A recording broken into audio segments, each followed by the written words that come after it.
And we continue now with our panel. All right, Amanda, so I'm listening to Ron here. So bottom line is, if it's a conservative in a stall in a bathroom and there's a little foot tapping coming on, that's a big deal. That's a referendum on conservatism and the Republican Party. Mark Foley, that is a referendum on all Republicans. But if it's a Democrat, if it's Bill Clinton, he shouldn't be impeached, even if he lies under oath. You see this double standard we're talking about?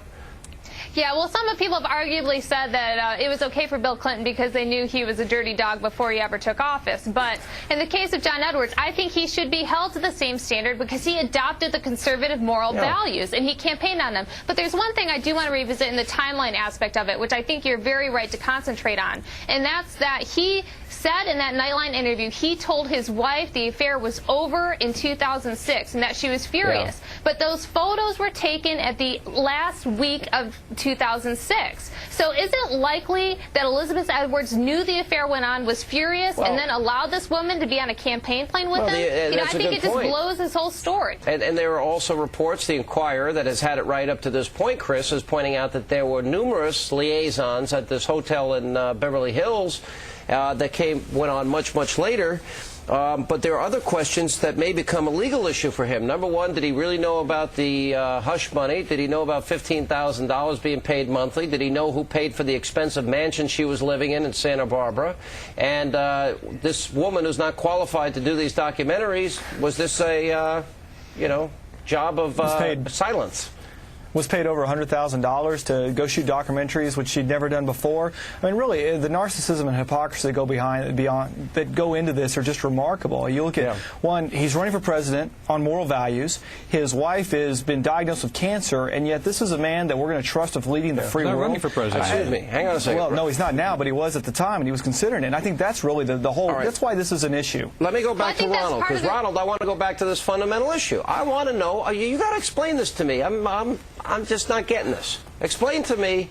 I'm just a regular guy, and I'm wondering if you can't keep the promise to your family, can't keep your promise to your wife, you're having an affair, you're lying about the affair repeatedly, why should the American people trust you when you say you're not going to lie to them? Why should we trust you?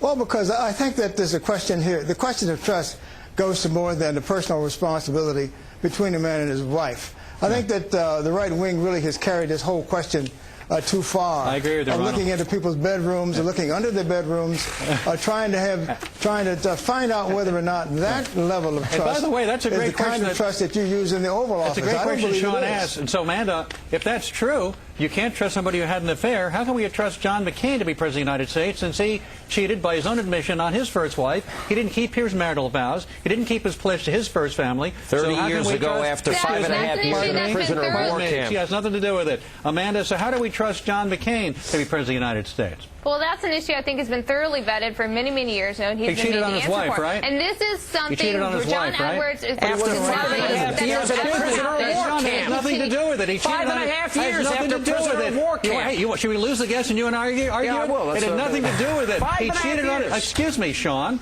You've had your chance to speak. I'm up. John McCain cheated on his wife, Amanda. John McCain cheated on his wife, Chris. Why do you have a double standard? And John McCain's running for president. John Edwards is not.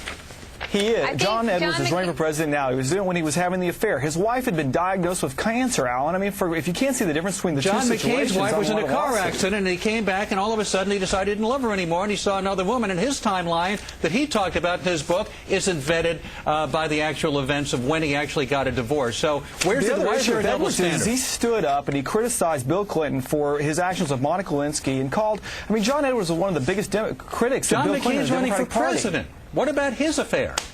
And John Edwards was one of the biggest critics of Bill Clinton. Will you admit that John McCain was wrong to have an affair? Can we trust him to run for president since he cheated on his wife?